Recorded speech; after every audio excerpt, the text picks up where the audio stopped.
बिस्मिल्लाहिर्रहमानिर्रहीम। अस्सलाम वालेकुम स्टूडेंट्स। आज का हमारा टॉपिक है वेलस बॉन्ड थ्योरी। इसमें हमारे लर्निंग ऑब्जेक्टिव्स हैं जो हम पढ़ेंगे यहाँ पे आज। वो है what is Wallace bond theory, basis of Wallace bond theory, Wallace bond theory के असम्पशंस क्या हैं, ये किन चीज़ों पर बेस्ड है, या आप कह सकते हैं origin of Wallace bond theory. Next हम पढ़ेंगे इसके मेन पोस्टुलेट्स। फिर हम बॉन्ड फॉर्मेशन पढ़ेंगे क्योंकि Wallace bond theory bond formation के रेलिवेंट है, ये एक्सप्लेन करती है बॉन्ड फॉर्मेशन कैसे होती है। नेक्स्ट हमारे पास quantum mechanical treatment of hydrogen molecule, ये हम यहाँ पर डिटेल में डिस्कस करेंगे जो हमारा आज का मेन टॉपिक है यहाँ पे। तो ये सब चीज़ें स्टार्ट करने से पहले जो चीज़ें आपको कंसेप्ट पहले से डिटेल में आने चाहिए, क्योंकि इन चीज़ों का बार बार यहाँ पे जिक्र होगा। तो जो चीज़ सबसे पहले है वो है वेव फंक्शंस। वेव फंक्शन क्या होता है? वेव फंक्शन आप क्वांटम केमिस्ट्री में ऑलरेडी पढ़ चुके हैं कि ये एक मैथमेटिकल एक्सप्रेशन है जो कि इलेक्ट्रॉन के बारे में बहुत सारी मालूमात रखता है। It carries lot of information about the electron it is associated with, and we can obtain electrons energy, angular momentum and orbital orientation in the shape of quantum numbers. For example, we have learned about it n, l, m, etc. तो आपने quantum chemistry में quantum numbers पढ़े थे 4, azimuthal quantum number, principal quantum number, magnetic quantum number. तो वो चारों हम कहाँ से डिराइव कर रहे थे? श्रोडिंगर वेव इक्वेशन से। तो वेव फंक्शन क्या है और वो उसकी सिग्निफिकेंस क्या है, क्योंकि यहाँ पर हम आगे जाके देते हैं, फिर बताता हूँ कि आपको क्या क्या चीज़ें यहाँ पे लाजमी रिवाइज करनी पड़ेंगी पहले। तो नेक्स्ट है electrostatic forces of attraction and repulsion. जब दो एटम्स एक दूसरे के करीब आ रहे हैं तो वहाँ पर अट्रैक्शन और रिपल्शन की फोर्सेस जनरेट होती हैं, और कितनी अट्रैक्शन की फोर्सेस होंगी, कितनी रिपल्शन की फोर्सेस होंगी, कहाँ कहाँ पर होंगी, ये आपने खुद वहाँ से देख के अंदाज़ा लगाने के काबिल होने चाहिए। और नेक्स्ट चीज़ है कॉलम्स लॉ। कॉलम्स लॉ क्या कहता है? कॉलम्स लॉ ऑफ अट्रैक्शन के force of attraction is inversely proportional to the square of the distance between them. जब भी हम एक इलेक्ट्रॉन को इन्फिनिटी से न्यूक्लियस के गिर्द लाते हैं, फॉर एग्जांपल आप इलेक्ट्रॉन इन्फिनिटी की बात करें, जब हम एक इलेक्ट्रॉन ऐड करवाते हैं किसी आउटर मोस्ट शेल में तो एनर्जी रिलीज हो रही होती है। क्यों एनर्जी रिलीज होती है? या फिर हम कहते हैं potential energy decreases when an electron is brought from infinity to the distance और फ्रॉम अ न्यूक्लियस। तो एनर्जी क्यों डिक्रीज हो रही थी? क्योंकि डिस्टेंस कम हो रहा था, और जितना डिस्टेंस कम होगा उतनी एनर्जी कम होती जाएगी उसकी, मतलब रिलीज होती जाएगी एक्स्ट्रा एनर्जी। तो नेक्स्ट है हमारे पास valence bond theory. What is valence bond theory? This was our first question we are going to learn. Valence bond theory was initiated by Heitler and London in 1927 and was developed by L. Pauling and J.C. Slater. It gives quantum mechanical treatment to covalent bonding. It gives a pictorial view of bonding. It conveys concepts of orbital overlap, sigma and pi bonds, hybridization, spin pairing, etc. अच्छा, ये तो है इसका main introduction. ये 3-4 points में ये किस चीज़ को एक्सप्लेन करती है? It explains bond formation, specially covalent bonding. क्यों यहाँ पर ये एक्सप्लेन करेगी केमिकल बॉन्डिंग को, एंड और ये जहाँ पे इसका मेन इंपॉर्टेंट पॉइंट है, it gives a pictorial view of bonding. Bonding कैसे होती है? वेलस बॉन्ड थ्योरी ने एक मॉडल जो दिए हुए है उसके मुताबिक, जो उसके मेन पोस्टुलेट में ये सारी चीज़ें आगे जाके देता हूँ कि ये कैसे पिक्टोरियल व्यू दे रही है। तो जो इसकी खूबसूरती है वेलस बॉन्ड थ्योरी की वो ये है, it gives a pictorial view of bonding. ये जो मॉडल है वीबीटी का, इसकी एक बाकायदा एक हमें तस्वीर नज़र आती है कि एटम्स किस तरह आपस में बॉन्ड बना रहे हैं। तो और मज़ीद इसमें वेलस बॉन्ड थ्योरी की जो इम्पोर्टेंस है, ये क्यों ज़्यादा इंपॉर्टेंट है, और ये आज भी अगरचे इसकी लिमिटेशंस हैं, इसके बाद जो MOT आई है वो ज़्यादा, इससे ज़्यादा जो चीज़ इसकी लिमिटेशंस हैं उनको वो दूर कर दिया उसने, जितने भी ड्रॉबैक्स थे, लेकिन फिर भी इसकी इंपॉर्टेंस आज भी ये यूज़ की जाती है। क्यों? क्योंकि ये क्या प्रोवाइड कर रही है हमें? कंसेप्ट ऑफ ऑर्बिटल ओवरलैप, कि ऑर्बिटल्स कैसे ओवरलैप करते हैं, और यही कंसेप्ट फिर हम आगे जाके हाइब्रिडाइजेशन में पढ़ते हैं, सिग्मा एंड पाई बॉन्ड। और ये वो कंसेप्ट हैं जो वीबीटी ने दिए सिग्मा और पाई बॉन्ड के, और ये भी फिर आगे हाइब्रिडाइजेशन वगैरह में हम डिटेल में पढ़ेंगे। नेक्स्ट है स्पिन पेयरिंग, कि एक ही ऑर्बिटल में जब मॉलिक्यूल्स ऑर्बिटल बॉन्ड्स बनाते हैं तो एक बॉन्ड में या एक ऑर्बिटल में जो 2 इलेक्ट्रॉन्स होंगे उन दोनों की स्पिन अपोजिट होगी। तो नेक्स्ट है हमारे पास मेन पास्टुलेट। इसके और भी पास्टुलेट्स हैं, यहाँ पर मैं जो इसके मेन पास्टुलेट्स हैं सिर्फ वो डिस्कस करूँगा। तो बॉन्ड हमेशा किसके दरमियान बनेगा? दो एटम्स के दरमियान जिनके पास अनपेयर्ड इलेक्ट्रॉन होने ज़रूरी हैं। According to valence bond theory, unpaired electrons in the outermost orbits और shell is important condition for overlapping और बॉन्डिंग। तो सबसे पहले क्या होगा, दो एटम जो करीब आएंगे उनके हाफ फील्ड ऑर्बिटल्स ओवरलैप करेंगे। Half filled mean containing one electron because one orbital can may have only two electron. तो नेक्स्ट क्या होगा, इस ओवरलैपिंग के रिजल्ट में formation of single bond orbital, एक ही बड़ा ऑर्बिटल बनेगा जिसमें दोनों इलेक्ट्रॉन होंगे। Both electrons have opposite spins and occupies the entire orbital. अच्छा बेटा, यहाँ पे मैं एक कंफ्यूजन दूर करता चलूँगा, उससे स्टूडेंट्स को होती है कि स्पिन से मुराद spin around the axis of electron है, क्योंकि इलेक्ट्रॉन जब एक न्यूक्लियस की गर्दिश कर रहा है तो उसकी दोनों स्पिन्स होती हैं। स्पिन अराउंड द न्यूक्लियस, एक वो क्लॉकवाइज एंटी क्लॉकवाइज हो सकती है, और दूसरी उसकी रोटेशन होती है अराउंड इट्स ओन एक्सिस।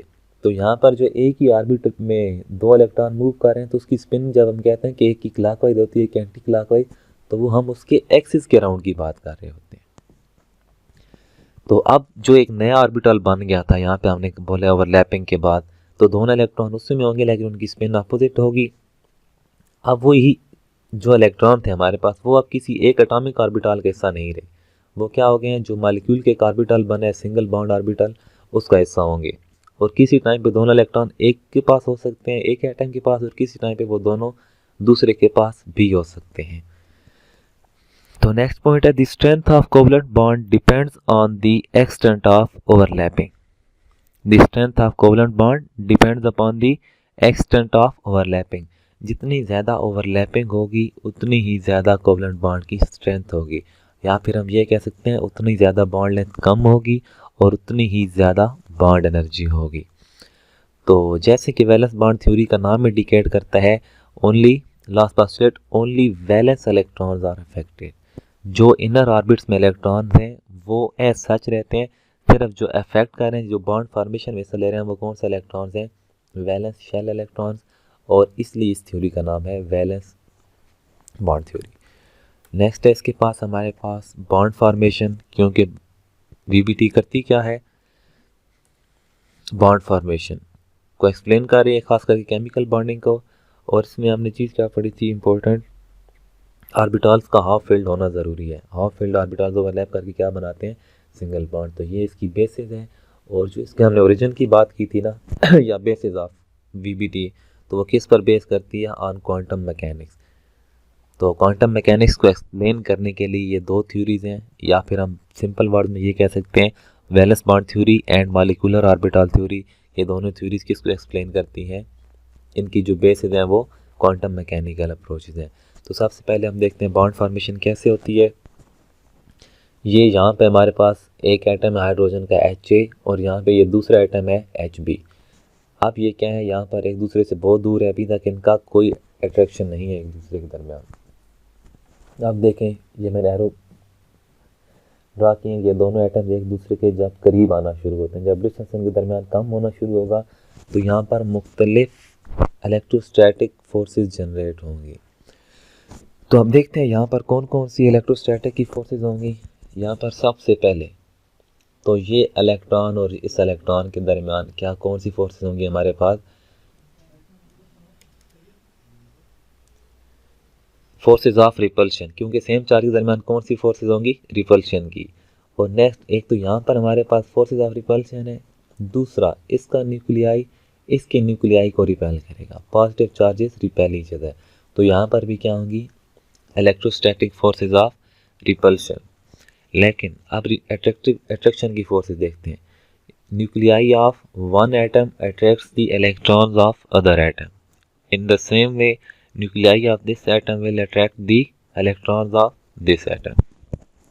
अब यहाँ पर देखें इलेक्ट्रोस्टैटिक फोर्सेस भी जनरेट हो रही हैं, और फोर्सेस ऑफ अट्रैक्शन भी हैं और फोर्सेस ऑफ रिपल्शन भी हैं।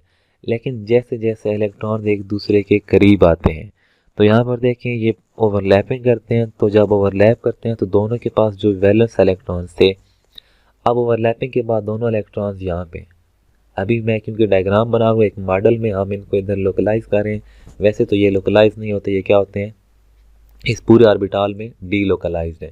ये दोनों इलेक्ट्रॉन आप इस रीजन में कहीं भी हो सकते हैं, लेकिन अभी मैं इसको यहाँ पे लिमिट कर रहा हूँ।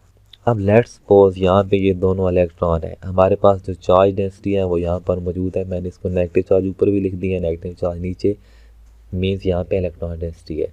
अब यहाँ पे एक इम्पोर्टेंट कंसेप्ट बिल्ड करना है आपने। अब यहाँ पर देखें हमारे पास सेंटर में क्या है, पॉजिटिवली चार्ज न्यूक्लियाई है, और पॉजिटिवली चार्ज न्यूक्लियाई, ये जो भी चार्ज न्यूक्लियस होते हैं या चार्ज बॉडीज़ होती हैं वो अपने गिर्द क्या करती हैं, एक इलेक्ट्रिक फील्ड जनरेट करती हैं। जो भी चार्ज बॉडीज़ होती हैं उनके गिर्द उनका एक अपना इलेक्ट्रिक पोटेंशियल या इलेक्ट्रिक फील्ड होता है। इन द सेम वे ये न्यूक्लियस भी क्या करेगा, अपने गिर्द एक इलेक्ट्रिक फील्ड और इलेक्ट्रिक पोटेंशियल क्रिएट कर लेगा। अब यहाँ पर ये नेगेटिव चार्ज है, तो अब इसको मैं एक सिंपल फॉर्म में अल्फाज देने लगा हूँ कि ये जो पॉजिटिव चार्ज है आप इसको पोटेंशियल वेल का नाम दे दें। वेल्स मीन डेप्थ, या फिर आप कुएँ का जिक्र, जिस तरह कुआं है, तो ये क्या है, एक पॉजिटिव वेल है, पॉजिटिव पोटेंशियल वेल है, जिसमें क्या करेंगे, ये इलेक्ट्रॉन्स गिरते जाएंगे। उसकी मैं यहाँ से ग्राफ से एक्सप्लेन करता हूँ। आप देखें यहाँ पे अभी ये दोनों इलेक्ट्रॉन्स एक दूसरे से बहुत ज़्यादा दूर थे, समझे, ये इलेक्ट्रॉन मैं यहाँ पे अगर फिक्स कर दूँ एक एटम, तो ये मेरे पास दूसरा एटम है, यहाँ पे डिस्टेंस बहुत ज़्यादा है, यहाँ तक कोई अट्रैक्शन नहीं है, इनके दरमियान जो एनर्जी थी वो 0 किलो जूल पर मोल थी। लेकिन जैसे जैसे इलेक्ट्रॉन एटम करीब आता गया, लेट्स सपोज ये इधर अपनी जगह पे इसको मैं करीब ला रहा हूँ, अब इलेक्ट्रॉन करीब आता जा रहा है, करीब आने का मतलब है ये इलेक्ट्रॉन एक दूसरे के करीब आ रहे हैं या इनके दरमियान आ रहे हैं। अब ये दोनों नेगेटिव चार्जेस हैं और दो पॉजिटिवली चार्ज न्यूक्लियाई के दरमियान घिरी हुई हैं, तो यहाँ पे ये बॉन्ड बन गया, एक नेगेटिव चार्जेस दो पॉजिटिव के दरमियान स्ट्रांगली हेल्ड हो गए, तो यहाँ पे आके बॉन्ड बन जाएगा। तो यहाँ पे देखें जैसे जैसे ये एटम करीब आता जा रहा था तो इसकी एनर्जी कम होती जा रही थी। अब एनर्जी कम कैसे होती जा रही है, मैंने पीछे बताया था कि आपको कॉलम्स का लॉ मालूम होना चाहिए, और वो क्या कहता है, जितना डिस्टेंस कम होता जाएगा उतनी एनर्जी भी कम होती जाएगी, एनर्जी रिलीज होती जाएगी।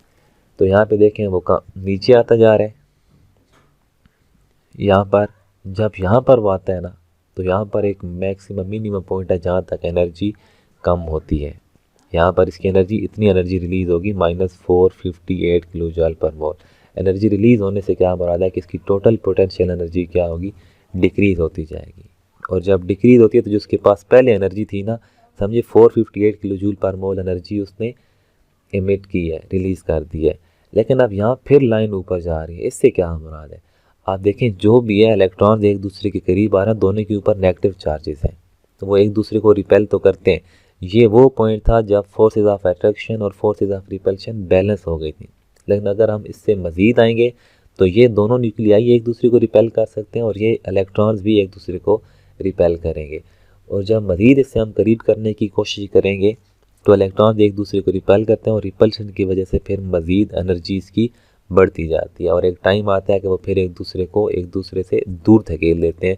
आप इसी का रिवर्स कर लेंगे, इससे मज़ीद अगर हम इसको आगे करने की कोशिश करें तो एक दूसरे को रिपेल कर देंगे, वो फिर दोनों अलग हो जाएंगे और एनर्जी इसकी कितनी हो जाएगी, 0 किलो जूल। तो यहाँ पर था इसकी बॉन्ड फार्मेशन। नेक्स्ट है हमारे पास इसका मैकेनिकल ट्रीटमेंट। तो मैकेनिकल ट्रीटमेंट में हमने पहले दो एटम्स कंसिडर किए हैं, HA1 और HB1। इसको कंसिडर करें इलेक्ट्रॉन 1 और इसको कंसिडर करें इलेक्ट्रॉन 2। तो हमारे पास कौन सा सिस्टम है, दो एटम्स हैं, HA1, 1 standing for the electron of atom 1 HA and 2 stands for the atom HB, or two atoms approaching each other.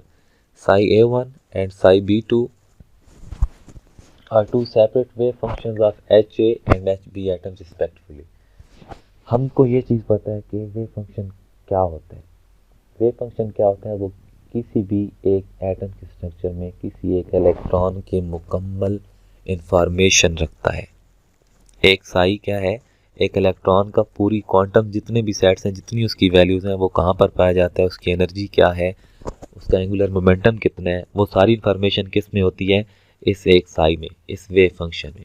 तो ये वेव फंक्शन किसका है, इस इलेक्ट्रॉन का है या इस ऑर्बिट का। ये कौन सा ऑर्बिट में 1s में था, तो इसलिए हमने क्या बोला, ये उसके लिए साई फंक्शन है। और ये साई B2 किसके लिए होगा, it will be the wave function for the electron of atom Hb। और जो पूरे मालिक्यूल का ये जो हमारे पास दो एटम्स हैं जब मिलके बॉन्ड बनाते हैं तो जो टोटल वेव फंक्शन होगा वो सिंगल बॉन्ड मोमेंट का वो क्या होगा, इन दोनों वेव फंक्शंस का सम होगा। तो इसकी वैल्यू कितनी आती है जब हम कैलकुलेट करते हैं, when two atoms approach each other potential energy is decreased, the distance at which the potential energy is at minimum is called the bond distance। क्योंकि मैंने आपको बताया था एक पॉइंट आएगा जहाँ पर मिनिमम होगी लेकिन उससे मजीद आगे जाएंगे तो फोर्सेस ऑफ रिपल्शन डोमिनेट हो जाएंगी और फिर एनर्जी बढ़ना शुरू हो जाती है। तो वो जो एनर्जी थी हमारे पास यहाँ पे ये वाली, तो ये हमारे पास क्या है, बॉन्ड लेंथ। यहाँ पे देखें 74 पिकोमीटर, तो ये इसकी बॉन्ड लेंथ है। तो इससे मजीद आगे जाएंगे, कम डिस्टेंस करने की कोशिश करेंगे तो एनर्जी बढ़ती जाएगी। तो इसलिए जो मिनिमम एनर्जी थी पोटेंशियल एनर्जी वो यहाँ पे थी। The psi corresponding to internuclear distance is only -24 kilojoule per mole compared to the experimental value। तो अब यहाँ पे देखिए अभी तक हमने सिर्फ एक फैक्टर कंसिडर किया कि जब दो एटम एक दूसरे के करीब आए तो बॉन्डिंग हुई है, यानी हम सिर्फ उसमें क्या चीज़ डिस्कस कर रहे थे, इंटर न्यूक्लियर डिस्टेंस। हम सिर्फ क्या चीज़ डिस्कस कर रहे थे, इंटर न्यूक्लियर डिस्टेंस। तो जब हम सिर्फ उस चीज़ को मद्देनज़र रखेंगे तो जो इसकी हमने वेव फंक्शन की, इस वेव फंक्शन से हम सिस्टम की एनर्जी कैलकुलेट कर सकते हैं।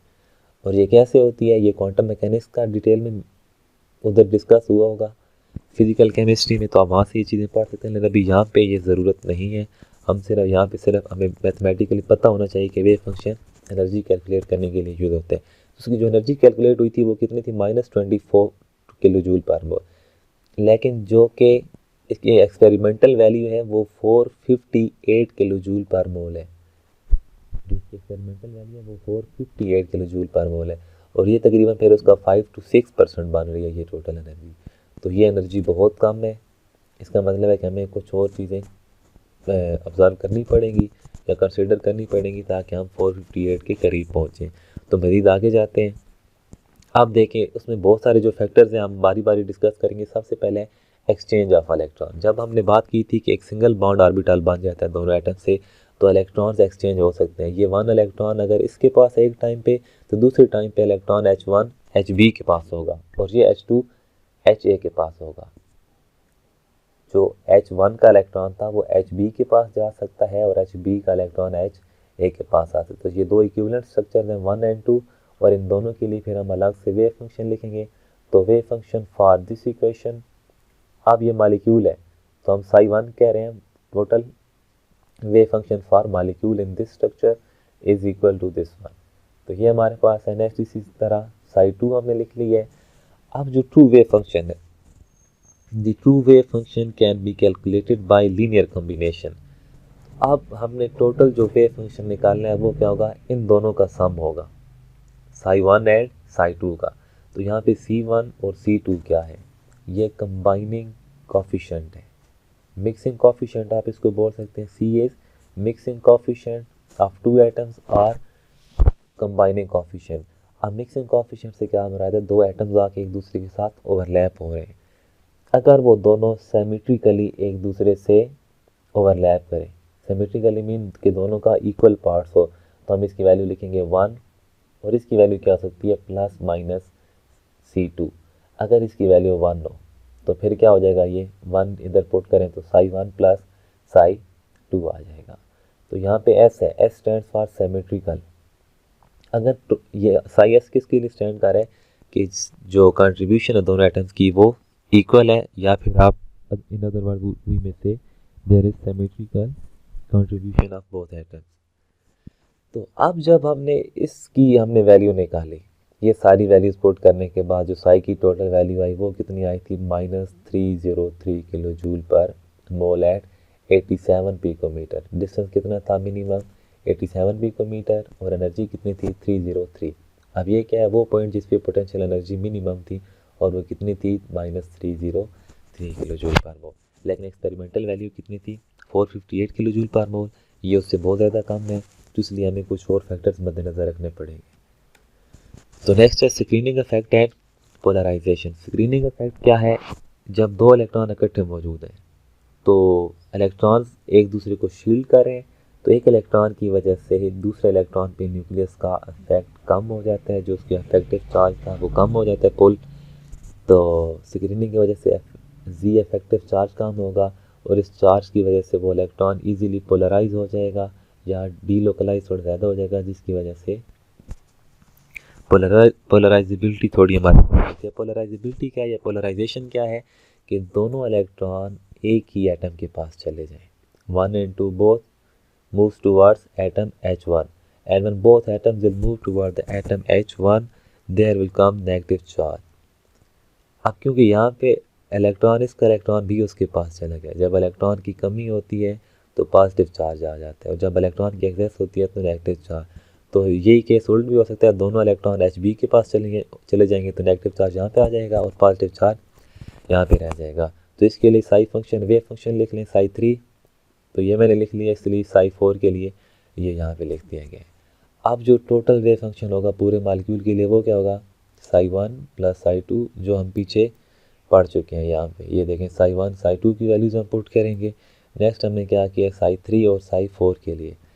अब यहाँ पे लैम्डा किसको स्टैंड कर रहे हैं, this is mixing coefficient of ionic character with covalent. ये किसके लिए स्टैंड कर रहे हैं, कोवलेंट कैरेक्टर के लिए। तो यहाँ पे अब हम किसकी बात कर रहे हैं, आयनिक बॉन्ड की, क्योंकि यहाँ पे चार्जेस आ गए तो आयनिक कॉन्फ़िगरेशंस हैं, तो इसलिए इसके लिए क्या बोलेंगे, wave function for ionic character.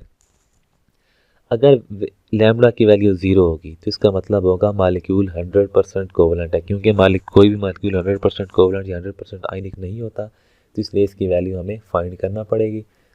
तो अभी ये हमारे इस कंटेंट्स का ऐसा नहीं है कि इसकी वैल्यू कैसे फाइंड करनी है, तो यहाँ पे इसके आगे देखते हैं फिर क्या कर रहे हैं। यहाँ पे हाइड्रोजन मालिक्यूल के लिए इसकी वैल्यू दी गई है 0.17, तो जब इसको सॉल्व करेंगे तो एनर्जी कितनी आती है, -388 किलो जूल पर मोल।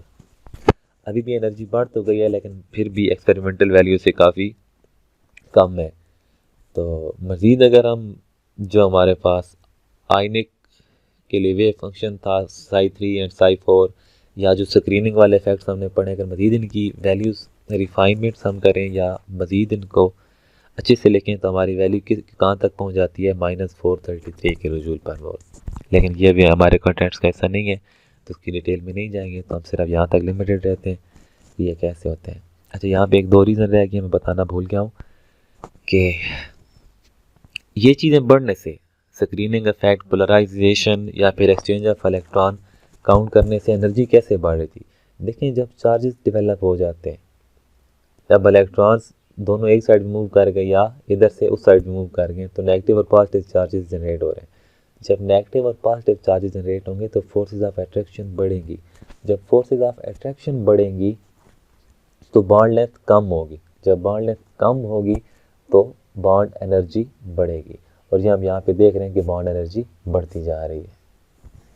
तो ये एनर्जी क्या है, बॉन्ड एनर्जी, कि जब भी कोई बॉन्ड बनता है तो इतनी एनर्जी रिलीज होती है या फिर इतनी एनर्जी एब्जॉर्ब होगी जब इसको तोड़ना होगा।